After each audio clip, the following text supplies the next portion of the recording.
Gracias, hermanos. Buenos días a todos, una vez más. Les invito, mis hermanos, a abrir sus Biblias en el Evangelio de Juan. Continuamos con la serie del Evangelio de Juan. Estamos en el capítulo 5, en la última entrega de este Evangelio, de esta serie de predicaciones en el Evangelio de Juan. Estuvimos estudiando los primeros 9 versículos de este capítulo 5 del Evangelio de Juan y continuamos el día de hoy con 2 versículos más. Originalmente la idea era abarcar hasta el versículo 18, pero no vamos a poder llegar hasta el versículo 18, nos vamos a quedar en el 10 solamente, debido a que el tema del día de reposo es importante y todavía, de hecho, en algunas congregaciones, iglesias, se considera que está vigente y necesitamos entender cuál es el día de reposo, qué es el día de reposo para el pueblo judío y cómo lo debe ver la iglesia, cómo lo observa la iglesia, de hecho, el día de hoy. Entonces les invito a abrir sus Biblias, por favor, en el Evangelio de Juan, capítulo 5, versículo 9. Juan capítulo 5. Dice la palabra de nuestro Dios en Juan 5, 9. Al instante el hombre quedó sano y tomó su camilla y comenzó a andar, pero aquel día era día de reposo. Vamos a inclinar nuestro rostro y a orar al Señor juntos. Padre, te alabamos, te bendecimos, te damos gracias, Señor, por esta oportunidad que nos das de abrir tu palabra, Señor, de escudriñar esta santa revelación que nos das. Rogamos que tu Santo Espíritu, Señor, nos ayude a entrar a ese texto, a comprender estas verdades, Señor, que tú tienes para nosotros sobre este tema del día de reposo y por lo cual también nuestro Señor Jesús, nuestro Salvador, fue perseguido y fue juzgado, Señor. Te rogamos, Padre, que nos ayudes, pues, en este texto y que nos reveles más, Señor, de tu verdad para vivir mejor delante de ti, para obedecer tu palabra, para engrandecer tu nombre, para santificarte, para proclamarte, Señor, y por supuesto, para que toda la gloria sea para ti. Te agradecemos todo esto en el nombre de Cristo Jesús. Amén. Al instante el hombre quedó sano y tomó su camilla y comenzó a andar, pero aquel día era día de reposo. Este versículo demuestra que la santidad de este hombre, la sanidad de este hombre fue completa en el preciso momento que nuestro Señor Jesús habló y le dio sanidad. Se sanó completamente a través de un milagro instantáneo y al mismo tiempo permanente. El Señor Jesús habló, Él fue sanado y se demostró así su soberanía. Pero también este acto ilustra su perfecta gracia, por supuesto, su gracia soberana. La gracia soberana de Dios en acción la vemos aquí en este hombre. De todos los enfermos en el estanque, por supuesto había muchos, de todos los enfermos en el estanque, Jesús escogió a este hombre. Jesús escoge a este hombre. No había nada en él que lo hiciera más merecedor que otros enfermos. No había nada en él que fuera notable. Simplemente a nuestro Señor Jesucristo le plació escogerlo a él. Es más, este hombre ni siquiera andaba buscando a Jesús. No lo estaba esperando. Él esperaba que alguien le ayudara a entrar al estanque, pero no esperaba a Jesús como tal. Fue Jesús quien se acercó a él. Fue Jesús quien vino a este hombre. Es más, el Señor no lo escogió porque tuviera fe para creer en la sanidad que Jesús le podía dar. Ni siquiera fue esa la razón, porque ni siquiera expresó fe en que Jesús lo podría sanar. Su fe no estaba ahí. Y lo curioso es que así sucede con la salvación de toda la humanidad muerta en sus delitos y pecados. Dios selecciona y redime a sus escogidos por medio de una elección soberana. Solamente Él actúa en la salvación, no porque lo merezca la humanidad, es lo que menos merece, porque está muerta en sus delitos y pecados. Pero Dios salva y redime a ciertas personas por su soberana voluntad, porque Él quiere hacerlo, como nos lo dice Pablo en su carta a los Efesios en el capítulo 1, versículo 4 y 5, porque Dios nos escogió en Cristo antes de la fundación del mundo, para que fuéramos santos y sin mancha delante de Él. En amor nos predestinó para adopción como hijos, para sí mediante Jesucristo, y note esto, conforme a la buena intención de su voluntad. Es la voluntad de Dios la que actúa en la salvación de todos los seres humanos. No es nuestra propia voluntad como seres humanos, porque no tenemos ni siquiera la intención, humanamente hablando, de buscar a Dios. Nos han predicado, es más, muchas veces hemos oído el Evangelio y no nos interesa como humanidad en general. Estamos en una condición similar a la de este hombre enfermo por 38 años. Él ni siquiera esperaba y buscaba a Jesús para que lo sanara, como en otros casos donde sí iban a Él, detrás de Él. Ansiaban tocar tan solo un pedazo del manto que vestía para que quedaran sanos, pero en este caso, este hombre no. Fue Jesús quien vino a él y lo sanó. Ahora, este maravilloso acto de amor, este maravilloso acto de misericordia, este maravilloso acto de gracia y de soberanía por parte de Dios, que mostraba a este hombre, sucedió en un día de reposo. Día de reposo. Veamos entonces a qué se refiere el día de reposo para los judíos. Un poco acerca del día de reposo para los judíos. Aquí realmente, cuando se nos indica esto en el Evangelio de Juan, que es la primera vez, realmente, porque viene en otras ocasiones siguientes, en el capítulo 9, por ejemplo, más adelante en el 12 me parece, que también se vuelve a mencionar en una situación similar. Pero aquí, en este capítulo 5, inicia un escenario hostil hacia Cristo. Aquí hay enojo hacia Cristo, hay furia, hay oposición por parte de los judíos legalistas. Realmente era así, eran judíos legalistas. Y esa oposición, a partir de ahora que Jesús se encontraría, se incrementaría hasta llegar al momento de la muerte de Cristo. Este odio, esta hostilidad hacia Él, este enojo hacia Él, esta furia hacia Él, esta oposición de los líderes religiosos legalistas hacia Él, iría en aumento a partir de este momento hasta que llegara a la cruz. Hay varias ocasiones en donde los judíos y en general toda la nación es confrontada a través de diversos actos que Jesús permite y hace en los días de reposo. En Mateo capítulo 12, versículo 1 y 2, por ejemplo, se nos dice que por aquel tiempo Jesús pasó por entre los sembrados en el día de reposo. Sus discípulos tuvieron hambre y empezaron a arrancar espigas y a comer. Cuando los fariseos lo vieron, dijeron: mira Jesús, tus discípulos hacen lo que no es lícito hacer en el día de reposo.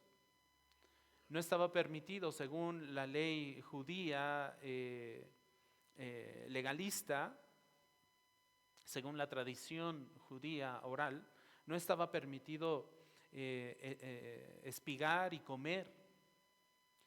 Otro caso lo tenemos en Lucas capítulo 14, versículos del 1 al 6, cuando leemos: y aconteció que un día de reposo Jesús entró para comer en casa de uno de los principales de los fariseos, y ellos lo estaban observando cuidadosamente.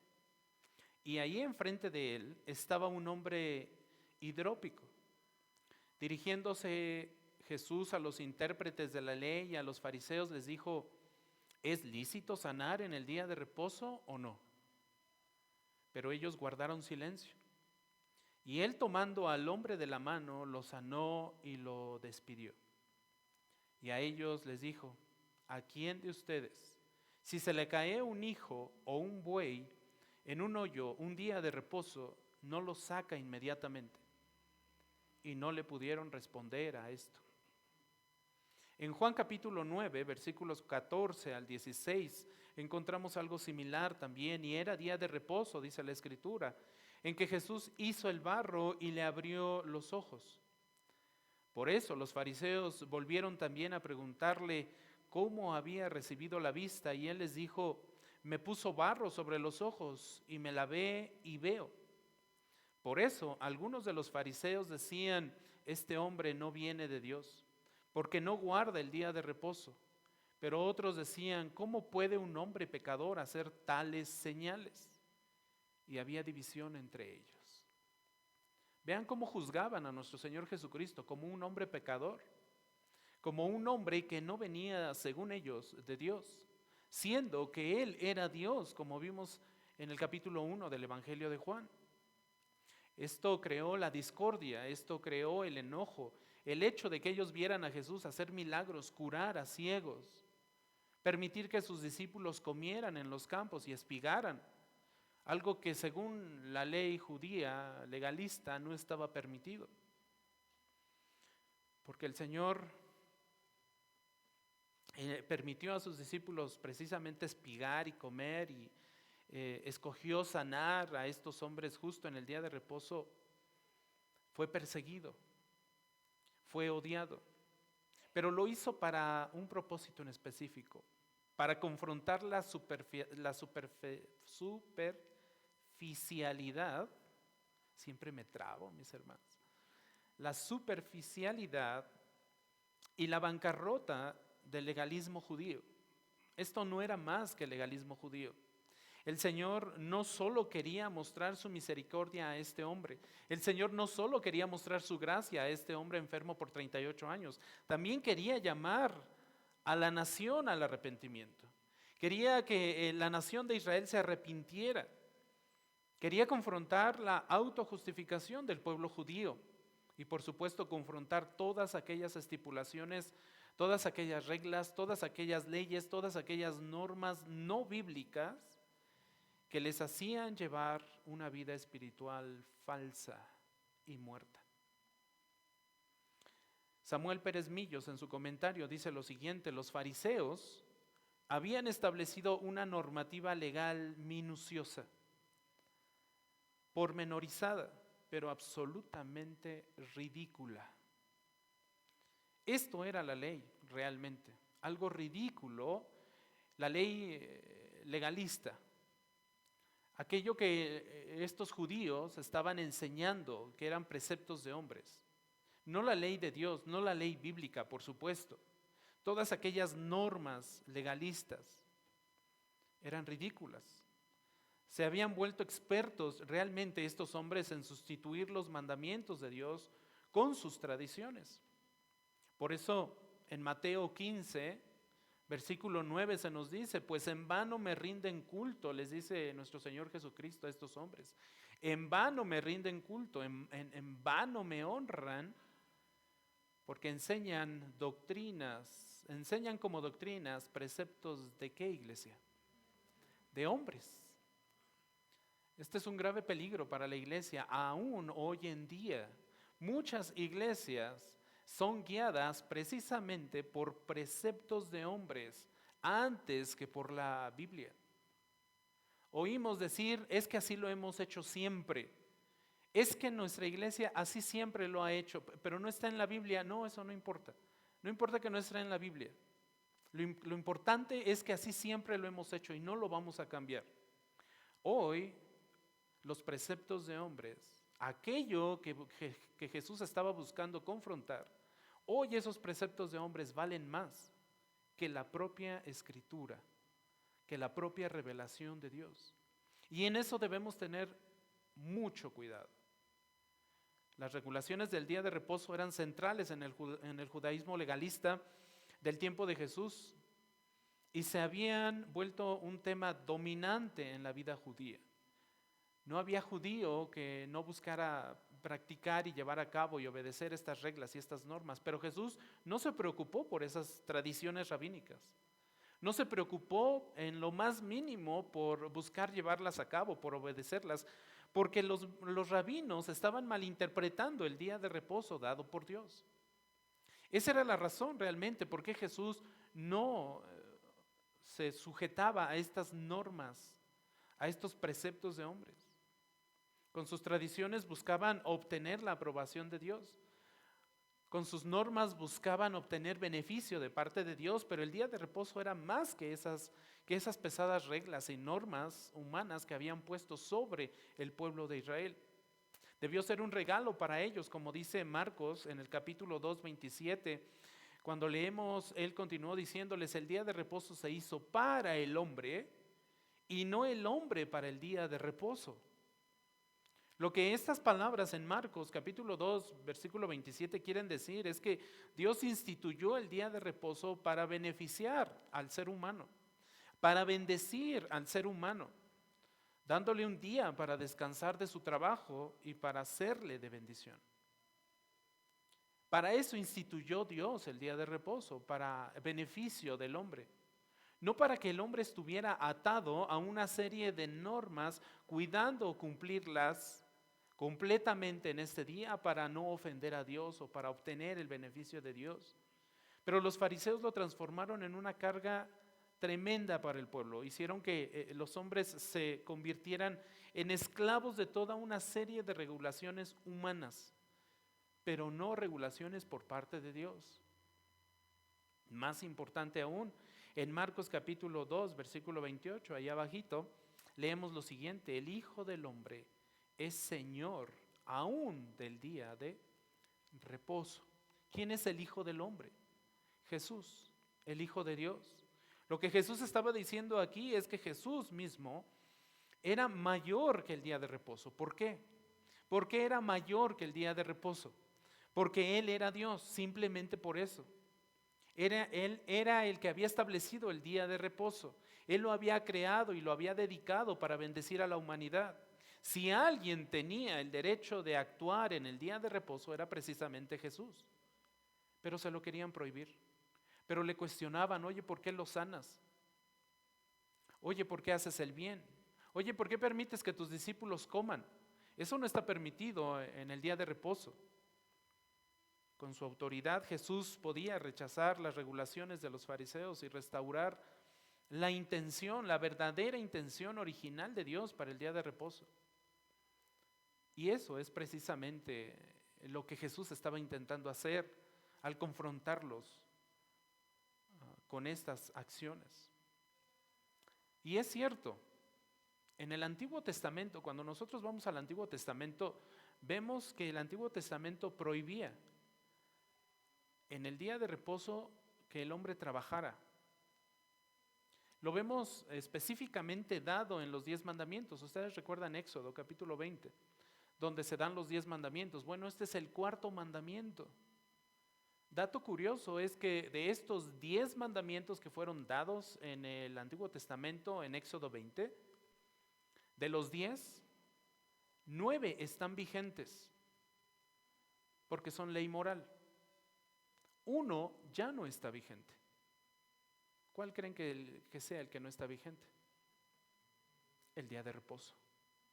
Los demás están vigentes, siguen siendo para la iglesia. Cuando vamos a Éxodo 20, versículos del 8 al 11, encontramos lo siguiente. Encontramos a Dios prohibiéndole a su pueblo trabajar. Noten: acuérdate del día de reposo para santificarlo. 6 días trabajarás y harás toda tu obra. Pero el séptimo día es día de reposo para el Señor tu Dios. No harás en él trabajo alguno. Tú, ni tu hijo, ni tu hija, ni tu siervo, ni tu sierva, ni tu ganado, ni el extranjero que está contigo, porque en 6 días hizo el Señor los cielos y la tierra, el mar y todo lo que en ellos hay, y reposó en el séptimo día. Por tanto, el Señor bendijo el día de reposo y lo santificó. Este versículo le está diciendo al pueblo de Israel: no puedes trabajar, ni tú, ni tus hijos, ni tus siervos. ¿Por qué? Enseguida da la razón. A partir del versículo 11 se da la razón, y esta razón viene de más atrás. Cuando vamos a Génesis capítulo 2, versículos 2 y 3, ahí se establece precisamente. En Éxodo capítulo 31, también en los versículos 12 al 14, se nos dice: el Señor habló a Moisés y dijo: habla pues tú a los israelitas y diles, de cierto guardarán mis días de reposo, porque esto es una señal entre yo y ustedes por todas sus generaciones, a fin de que sepan que yo soy el Señor que los santificó. Por tanto, han de guardar el día de reposo porque es santo para ustedes. Todo el que lo profane ciertamente morirá. Porque cualquiera que haga obra alguna en él, esa persona será cortada de entre su pueblo. Esta era ley para el pueblo judío. Esta era instrucción para el pueblo judío, y el pueblo judío tenía que obedecer la instrucción de Dios. Cuando vamos a Éxodo 35:2 también, 6 días se trabajará, pero el séptimo día será para ustedes un día santo. Día de completo reposo para el Señor. Cualquiera que haga trabajo alguno en él morirá. Así que el no obedecer la ley de Dios, si el pueblo de Israel, si alguno de los hombres o mujeres se atrevía a no obedecer la ley de Dios, el castigo no era cualquier cosa. ¿Lo notaron? ¿Cuál era el castigo? La muerte. Noten también que en estos 3 pasajes de Éxodo que he leído, no se especifica exactamente qué clase de trabajo estaba prohibido. Simplemente dice trabajo, no vas a trabajar, pero no se especifica qué tipo de trabajo. Al parecer, y por el contexto de otros pasajes, a lo que se estaba refiriendo y lo que se estaba considerando era el trabajo normal de las personas. El sentido es que los israelitas no debían participar de actividades que les pudieran proporcionar ingresos económicos durante el día de reposo.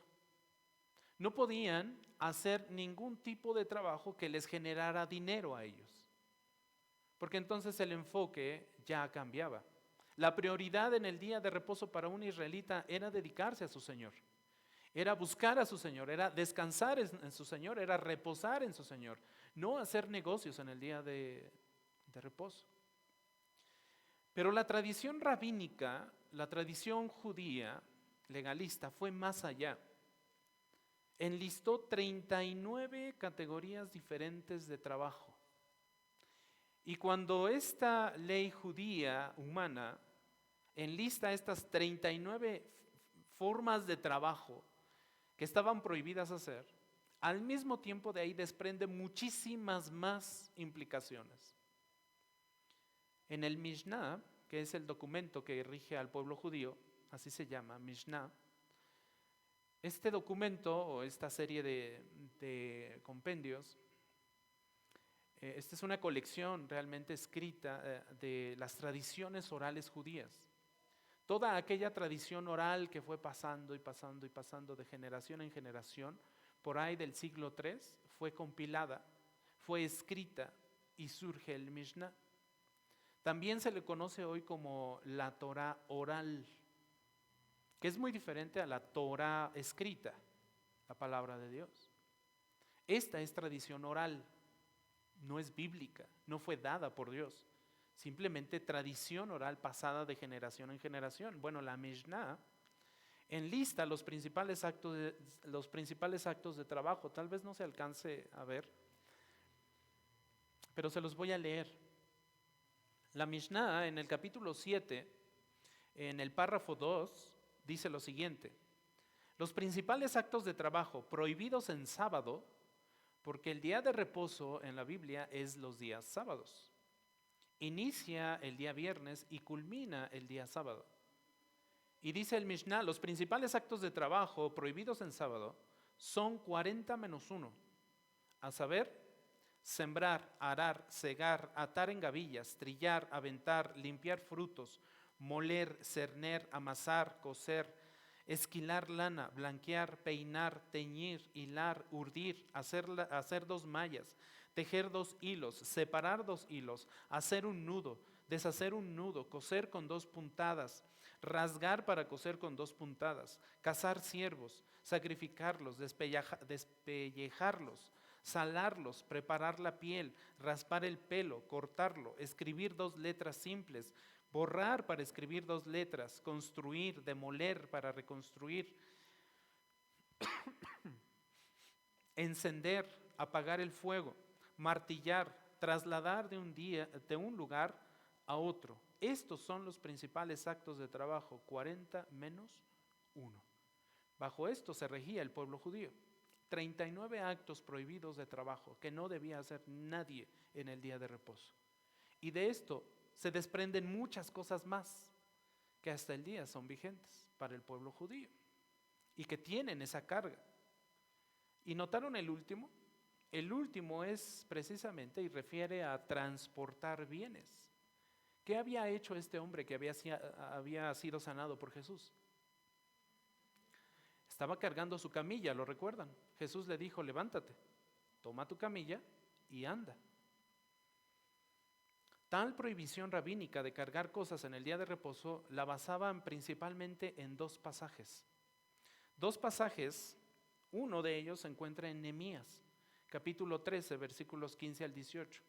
De ahí tomaban la base para prohibir esto, para decirle a la gente, no puedes cargar nada, ni siquiera tu camilla. En Nehemías 13, versículos 15 al 18 se dice, en aquellos días vi en Judá a algunos que pisaban los lagares en el día de reposo y traían manojos de trigo y los cargaban en asnos y también vino, uvas, higos y toda clase de carga y los traían a Jerusalén en el día de reposo y los amonesté por el día en que vendían sus víveres. ¿Notan ahí el énfasis? Es un énfasis económico, ¿cierto? Estas personas hacían todo esto con el fin de obtener dinero. Vendían los víveres. También habitaban allí en Jerusalén tirios que importaban pescado, otra vez, una actividad económica, que importaban pescado y toda clase de mercancías y los vendían a los hijos de Judá en el día de reposo. Entonces reprendí a los nobles de Judá y les dije, ¿qué acción tan mala es esta que cometen profanando el día de reposo? ¿No hicieron lo mismo sus padres y nuestro Dios trajo sobre nosotros y sobre esta ciudad toda esta aflicción? Ustedes pues aumentan su furor contra Israel al profanar el día de reposo. Por eso lo estaban prohibiendo. En Jeremías capítulo 17, 21 y 22, también se encontraban los judíos legalistas una base para prohibir esto.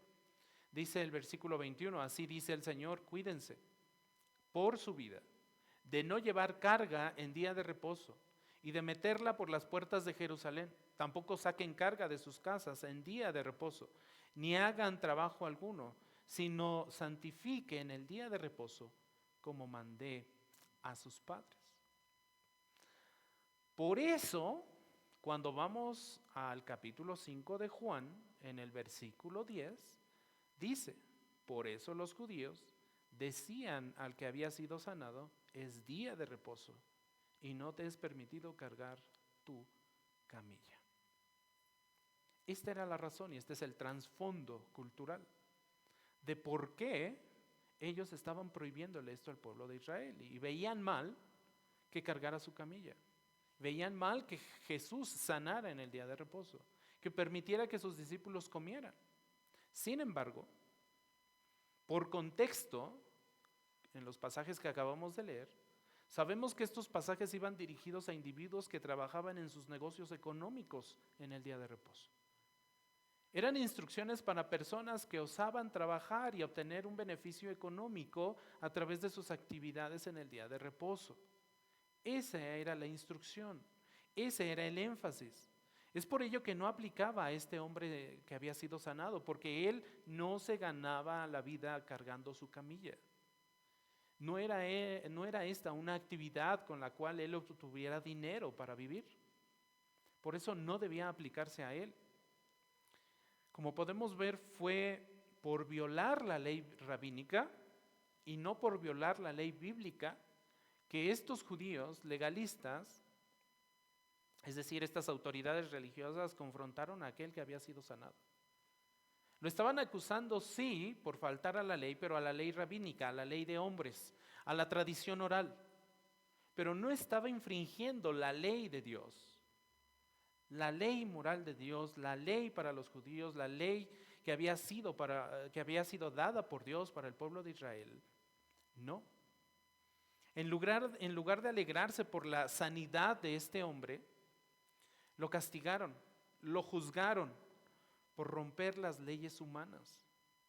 Y aquí también Samuel Pérez Millos en su comentario dice lo siguiente: nótese la inconsecuencia de estos fanáticos para quienes el milagro, la solución del problema personal de aquel hombre, la grandeza de la obra de Dios era algo sin importancia. Para estos judíos no importaba lo que Dios había hecho para con este hombre. Para estos judíos no importaba el amor, la gracia, la misericordia, la soberanía de Dios mostrada a este hombre enfermo por 38 años. Dice Samuel Pérez Millos, lo importante era la apariencia de piedad en el cumplimiento fanático de la norma legal de ellos mismos. Estaban más preocupados por las regulaciones legalistas que por el bienestar de las personas. Estaban más preocupados por cumplir su propia ley humana antes que por cumplir la ley de Dios y la obra de Dios, y ver la obra de Dios y ver cómo Dios sanaba a las personas. Para ellos eso no era importante. El hecho de que Dios hiciera un milagro y levantara a ese hombre paralítico no era importante. No tenía nada de importancia, nada de relevancia. Para ellos importaba más la ley humana. Y es precisamente una actitud peligrosa el día de hoy en la iglesia.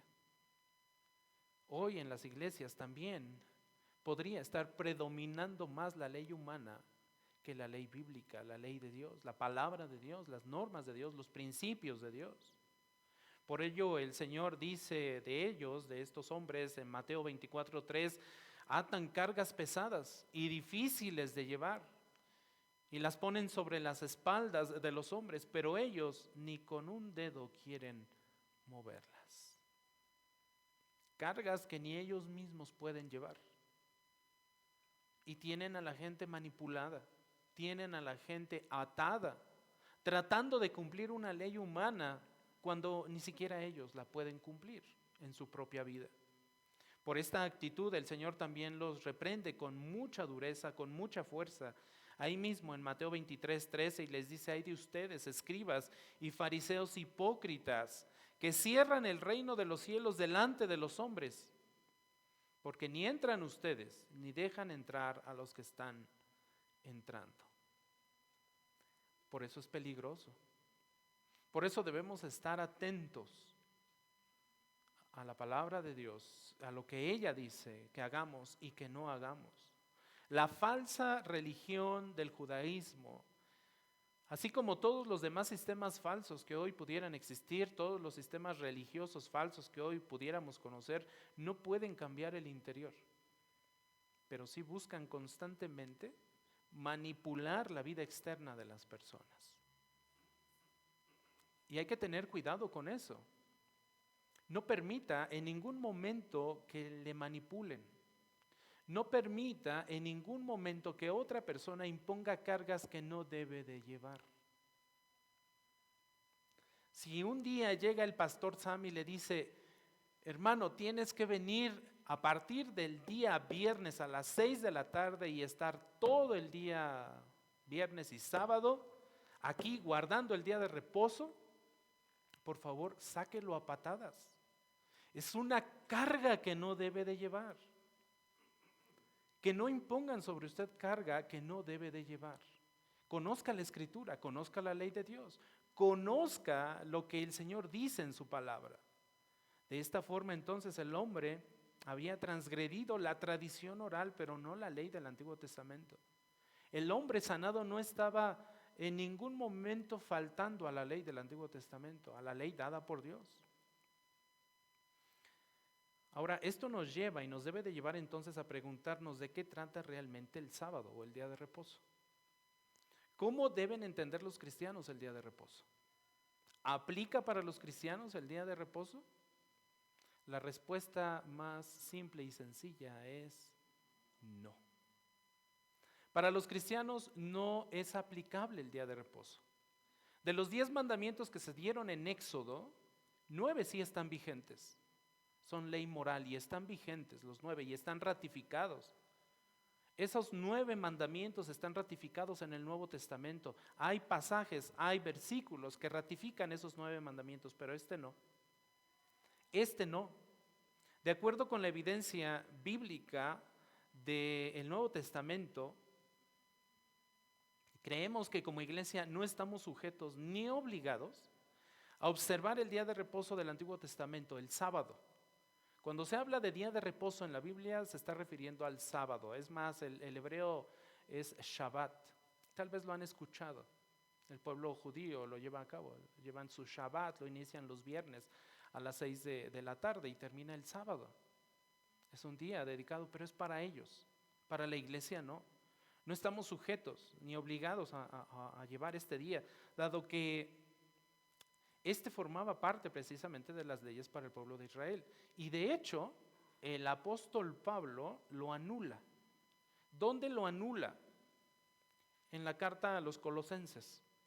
Si usted lee la carta a los Colosenses en el capítulo 2, versículo 16, vemos a Pablo anulando este mandamiento, quitándole esa carga pesada. Es más, no traigo el versículo ahorita aquí para proyectar, pero en Gálatas también le dice a la iglesia de Gálatas: oye, iglesia, ¿de verdad quieres observar esos días? ¿De verdad estás buscando observar esos días, esos meses, esos años?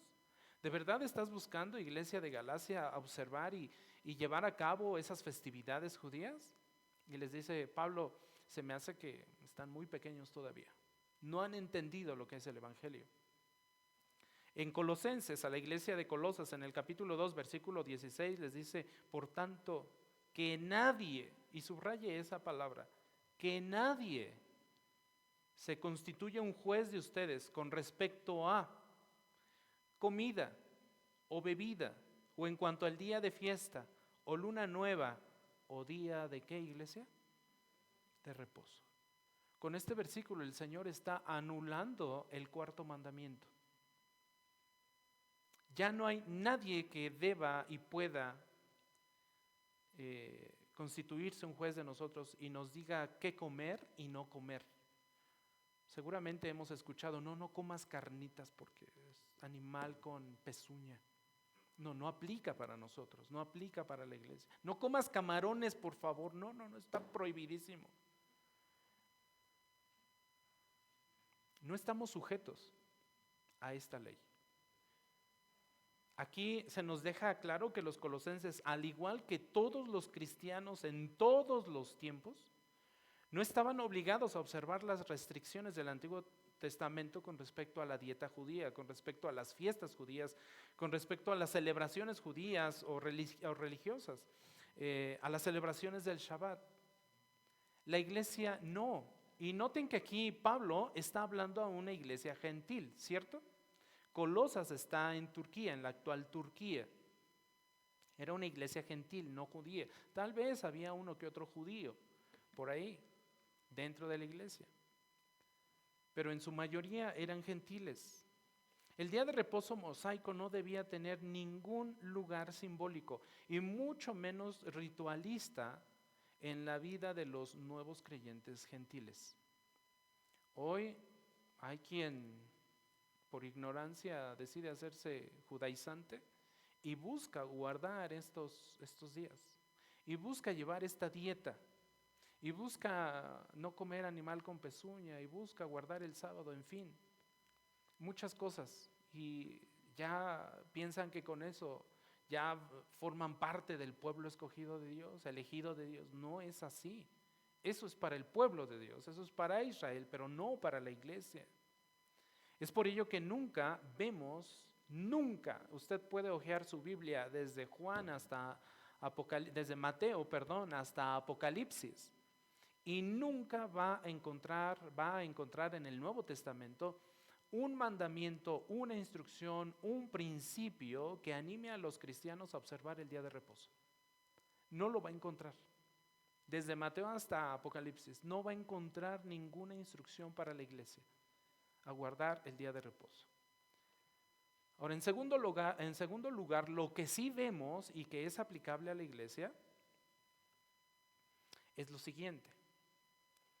Vemos en el Nuevo Testamento que la iglesia comenzó a adorar en el primer día de la semana, los días domingos. Es el primer día de la semana, ¿cierto? Por una razón específica, para conmemorar la resurrección de Cristo.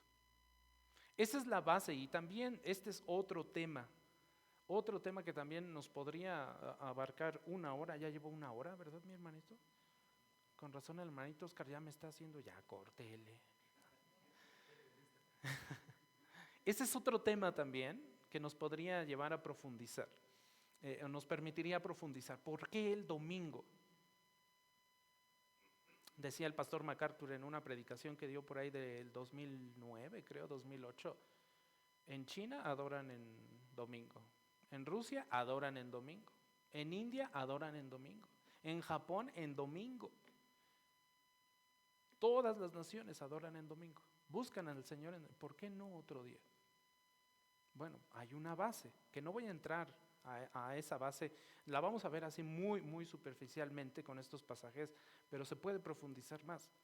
Aquí en Mateo, Juan iba a decir, ese es otro, ese es según mi versión, no. Juan, en el Evangelio de Juan, versículo 1 del capítulo 20, dice: el primer día de la semana, María Magdalena fue temprano al sepulcro, cuando todavía estaba oscuro, y vio que la piedra ya había sido quitada del sepulcro. ¿Cuál es el contexto general de este pasaje? ¿A quién estaba buscando María Magdalena? A Jesús. Jesús ya había sido crucificado, ya había sido sepultado. María iba a buscarlo, ¿y qué encontró? Nada. La piedra estaba movida, ya no estaba en su lugar. ¿Dónde estaba Jesús? Había resucitado. Ahí mismo en Juan 20:19 vemos lo siguiente: al atardecer de aquel día. ¿De qué día estamos hablando? Del primer día de la semana, el día de la resurrección de Jesús, el primero de la semana. Y estando cerradas las puertas del lugar donde los discípulos se encontraban por miedo a los judíos, Jesús vino y se puso en medio de ellos y les dijo: paz a ustedes. Más adelante, cuando el doctor Lucas escribe su libro de los Hechos de los Apóstoles, en el capítulo 20 también, versículo 7, nos dice que el primer día de la semana, cuando estábamos, dice, reunidos para partir el pan, Pablo les hablaba pensando salir al día siguiente, y prolongó su discurso hasta la medianoche, el primer día de la semana. Primera a los Corintios 16:2, la iglesia de Corinto, recibiendo instrucción por parte del apóstol Pablo, también les dice que el primer día de la semana, cada uno de ustedes aparte y guarde según haya prosperado, para que cuando yo vaya no se recojan entonces ofrendas. Y si usted lee los 4 evangelios por lo menos, va a encontrar varias referencias, varias cosas que pasaron el primer día de la semana, y que fue la base y el fundamento para que la iglesia empezara a adorar el día domingo, el primer día de la semana. La iglesia entonces, con estos pocos versículos que hemos leído, podemos decir que se reunía para adorar al Señor el primer día de la semana, y lo hacía con plena sinceridad y deleite, porque estaban festejando la resurrección de su Señor, porque sabían que un primer día de la semana Jesús había resucitado, lo habían ido a buscar y no estaba, y donde ellos estaban reunidos estaban cerradas las puertas y se les apareció. Eso lo conmemoraban. Es más, la Escritura dice que lo conmemoraban día a día, diariamente. Hacían servicio, hacían culto, ofrecían adoración al Señor. Debió ser un día de reunión, un día de consagración a la doctrina de los apóstoles, a la comunión, al partimiento del pan. Debió haber sido un día lleno de oración. Debió ser un día para comer juntos, con alegría, con sinceridad, con amor, con corazón, alabando a Dios, buscando al Señor. Debió ser un día feliz, gozoso, un día en que celebraban su redención, porque eso era lo que estaba celebrando la iglesia el primer día de la semana. Es precisamente lo que celebramos hoy como iglesia y es lo que sí aplica para la iglesia. El celebrar la resurrección de Cristo el primer día de la semana. Todos juntos en comunión. Eso sí aplica para la iglesia. En tercer lugar, seguramente la iglesia primitiva había tomado los principios del día de reposo del Antiguo Testamento para su adoración los días domingos, tal como hoy lo debiéramos hacer y podemos como iglesia tomar los principios, no como tal el día de reposo dentro de la ley y dentro de la instrucción para el pueblo judío, pero sí los principios bíblicos, que son dos, marcados en la instrucción y en la enseñanza de ese día de reposo. Noten Éxodo 20, capítulo 20, versículos 8 y 11. Ya lo leímos hace rato, pero permítame leerlo una vez más. Dice, acuérdate del día de reposo para santificarlo. 6 días trabajarás y harás toda tu obra, pero el séptimo día es día de reposo para el Señor tu Dios. No harás en él trabajo alguno, tú, ni tu hijo, ni tu hija, ni tu siervo, ni tu sierva, ni tu ganado, ni el extranjero que está contigo. Porque en 6 días hizo el Señor los cielos y la tierra, el mar y todo lo que en ellos hay, y reposó en el séptimo día. Por tanto, el Señor bendijo el día de reposo y lo santificó. Esta instrucción al pueblo de Israel estaba basada en Génesis capítulo 2, versículos 2 y 3. Algo curioso también cuando vamos a Génesis y leemos los días de la creación. Seguramente han notado que dice de los primeros 6 días, y fue así el día primero, y fue así el día segundo, y fue así el día tercero. Vemos que inicia el primer día y cierra el primer día. Inicia el segundo día, Dios obra y cierra el segundo día. Así es del número 6. Pero el día séptimo no se cierra. Dato curioso. El día séptimo no lo cerró el Señor. No dice que ahí culminó. Porque tiene incluso el día de reposo una trascendencia escatológica. El Señor dijo que ese día estaba destinado para que la humanidad reposara, ¿cierto? La iglesia está destinada a reposar con su Señor. Cuando sea llevada a la gloria, los hombres y mujeres que hayan creído van a encontrar un reposo eterno. Esa es la razón de por qué el día séptimo no fue cerrado en Génesis. Por esa trascendencia escatológica que tiene, ese cumplimiento todavía futuro que tiene para el pueblo que ha creído. Ahora, estos dos principios, hay dos principios en este pasaje de Éxodo, capítulo 20, versículos 8 al 11. El primero de ellos, debemos dejar a un lado nuestras tareas y ocupaciones diarias. ¿Por qué? Porque tenemos 6 días para llevarlos a cabo. En otras palabras, el principio bíblico es tus tareas y ocupaciones diarias, aquello que te genera un recurso económico, no es la prioridad. No es la prioridad. Segundo principio, debemos dedicar nuestras mentes y corazones al Señor, escudriñando su palabra. Noten esto está claro en el versículo 8. Acuérdense del día de reposo para santificarlo. ¿Para qué, iglesia? Para santificarlo. 6 días trabajarás y harás toda tu obra, pero el séptimo lo vas a apartar, vas a reposar. ¿Y lo vas a dedicar a quién? Dice, al Señor. El séptimo día es para tu Señor. Lo vas a dedicar para tu Dios, para tu Cristo, para aquel que te salvó. Ese es el principio aplicable aún para la iglesia, y seguramente la iglesia primitiva tenía esto en mente. El hecho de dedicar ese primer día de la semana, sí, no estaban aplicando y no debían aplicar el día de reposo como tal, porque era para el pueblo judío, pero estos principios sí. ¿Es lo que venimos a hacer los días domingos nosotros? ¿Sí o no? ¿Qué venimos a hacer aquí? ¿A pasar un buen rato? ¿No? Sí, venimos a tener comunión los unos con los otros, pero tampoco es lo más importante. ¿Qué es lo más importante? Buscar al Señor, adorar al Señor.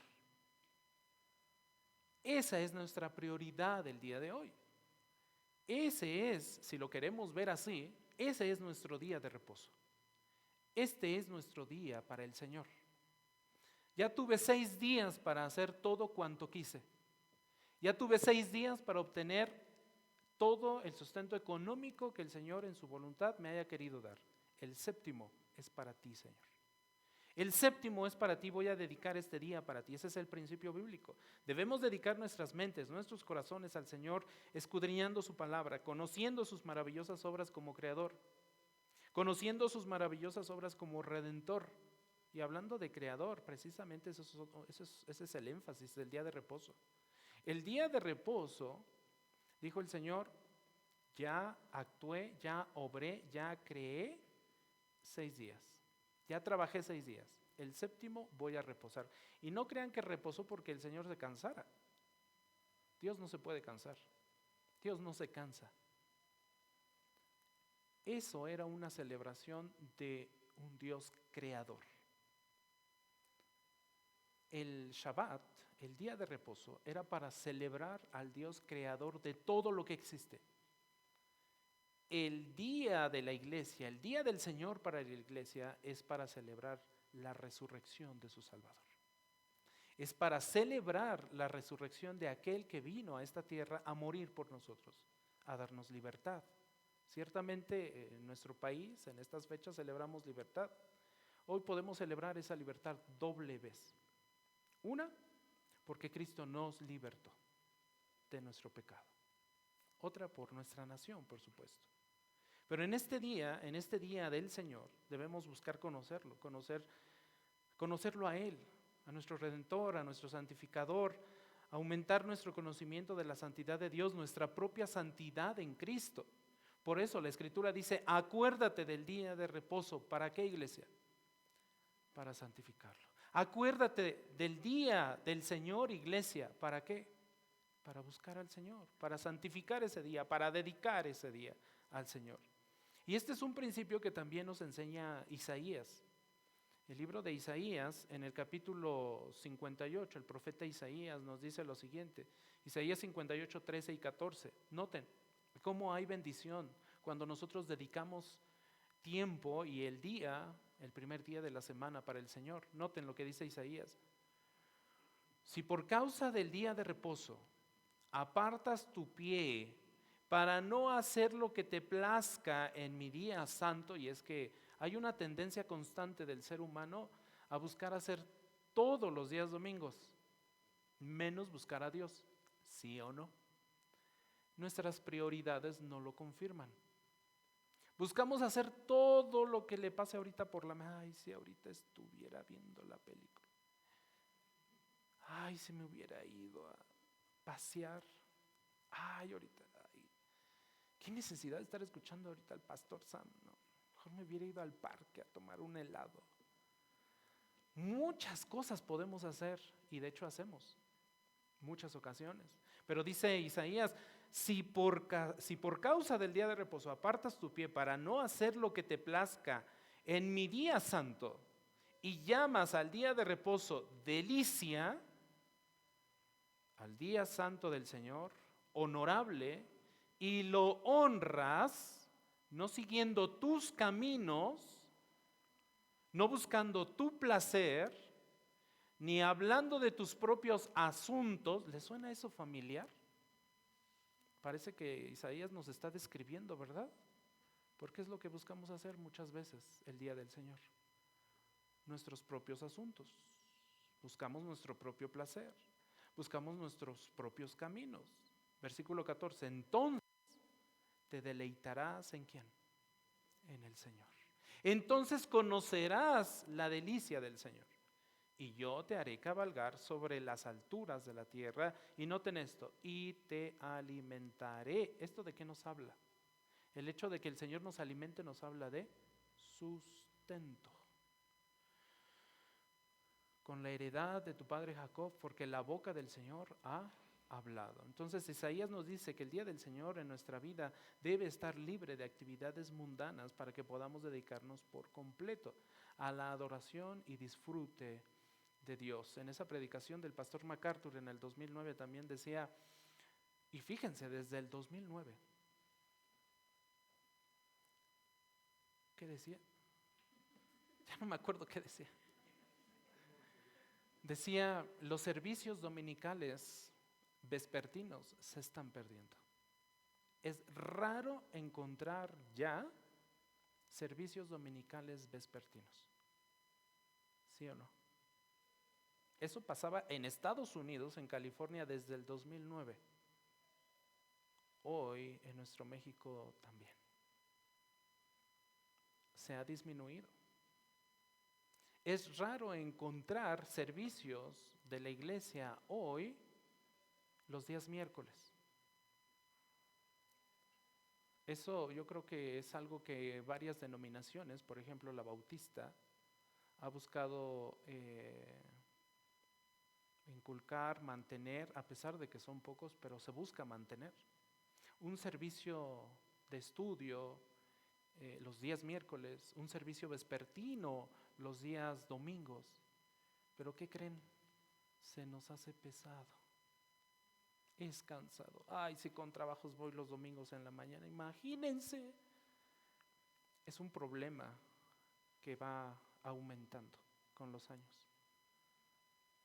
Hay bendición cuando seguimos los principios de Dios. Aquellos que confían en el Señor serán bendecidos y sustentados mientras honran, mientras glorifican, mientras santifiquen, como dice Éxodo.